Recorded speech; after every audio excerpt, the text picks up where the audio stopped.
Danielle was an Ashcan Studio Portfolio Prep student who applied to and was accepted into many of the top BFA fine art and art therapy programs with scholarships.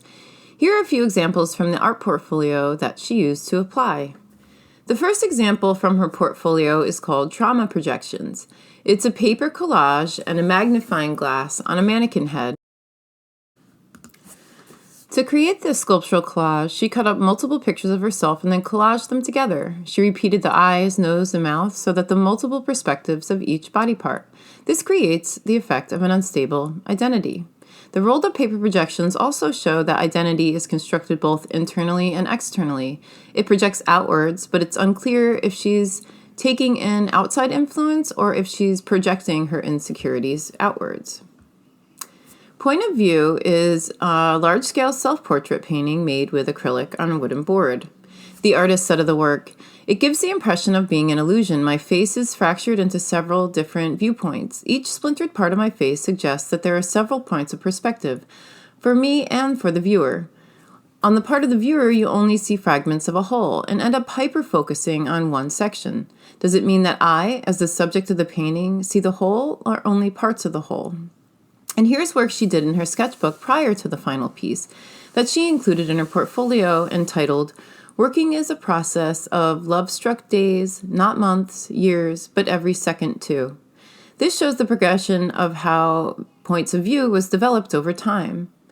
It's the making of several collages and testing each one. You can see how she debated whether to make this a three-dimensional or a two-dimensional work. And this shows that the process of making art can be just as much of an artwork as the finished product itself.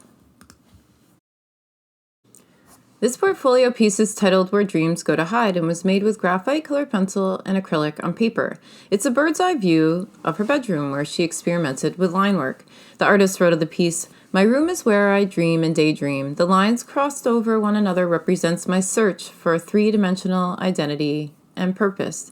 For many, our bedrooms embody safety, whereas for me, my room can sometimes make me feel suffocated and trapped as I get lost in my thoughts and troubles.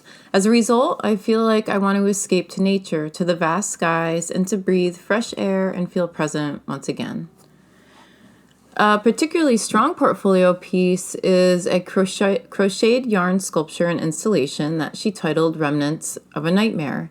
She wrote, "I chose to crochet yarn to depict a sense of ominous foreboding because as a medium it evokes a sense of familiarity and comfort. However, the form that it takes on gives it a creepy demonic feel. This shows how form and content can be totally opposite to each other. The drip-like patches of yarn ooze down into my eyes, like how when you wake up from a nightmare and can't tell the difference between waking and sleeping."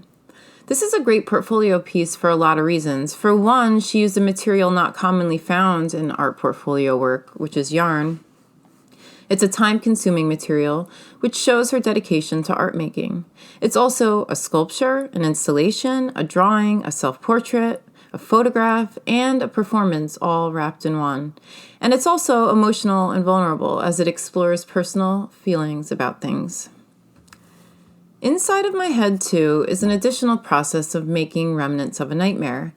She used the outline of her body to crochet the shape for the project. She sought to portray the process of bringing her ideas to life. It shows how she processes her ideas and thoughts into something tangible and three-dimensional. She wrote, "Inspiration comes from all parts of me, the words in my head, my whole body, and the possibilities of the medium itself."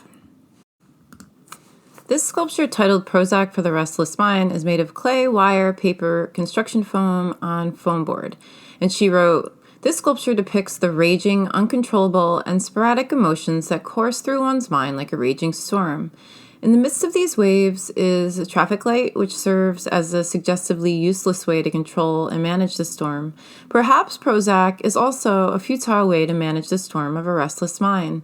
I thought it would be an exciting project to make tangible what the abstract feelings of anxiety and mood swings feel like inside the mind." This one's called Familiar Faces, and it's an acrylic painting that's an interesting family portrait. And then this one she titled Selfie Portrait, and it's a self-portrait that she made using pastel on black sandpaper.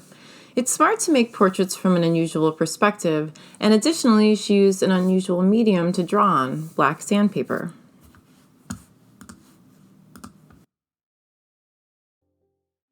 If you need help making work for your art portfolio, Ashcan's portfolio prep classes are a great place to start. We have online classes now, so no matter where you are, you can develop your skills and ideas with the guidance of our outstanding teachers and programs.